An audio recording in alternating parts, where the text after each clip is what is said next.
Cannes, c'est parti. Le jury cannois s'est rassemblé au complet une dernière fois ce mercredi après-midi pour rencontrer la presse française et internationale avant de se taire pour les 10 jours à venir.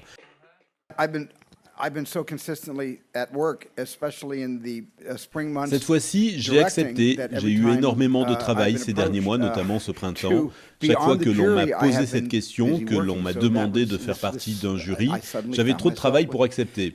Cette année, exceptionnellement, j'avais plus de temps et j'étais honoré, très heureux de dire oui.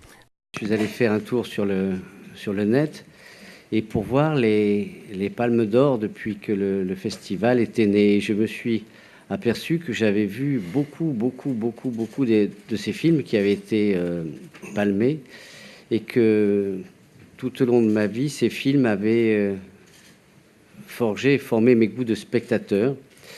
Et j'ai trouvé que avoir la chance de pouvoir continuer cette tradition pour d'autres était quelque chose de rare. Et oui, j'ai envie de découvrir à mon tour, avec mes camarades, le film qui sera celui qui fera référence.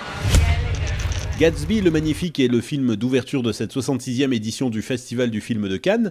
L'équipe du film était au complet pour la projection en ouverture du festival. Leonardo DiCaprio et Tobey Maguire ont accompagné Baz Luhrmann, leur réalisateur, à la conférence de presse. Leonardo DiCaprio s'est d'ailleurs exprimé sur l'ouvrage original. Look, in the United States, The Great Gatsby is essential reading. Aux États-Unis, Gatsby le Magnifique est au centre de toutes les lectures. Lorsque l'on est entre la 6e et la 3e, tout le monde lit ce roman. Moi, j'ai été fasciné par Gatsby, mais pas d'une façon aussi profonde que Fitzgerald a souhaité transmettre. Baz Luhrmann m'a donné un exemplaire de ce livre, il y a quelques années, je l'ai relu, et ça a pris une signification tout à fait différente.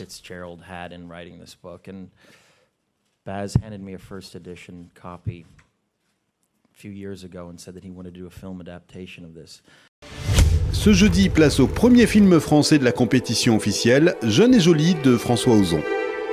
Ce que j'aimais, c'était prendre rendez-vous, discuter sur Internet, parler au téléphone, écouter les voix, imaginer des choses, et puis y aller, découvrir l'hôtel. Pas savoir sur qui j'allais tomber. C'était comme un jeu.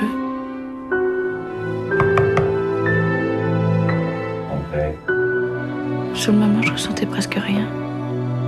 Mais quand j'y repensais après, à la maison ou au lycée, j'avais envie de recommencer.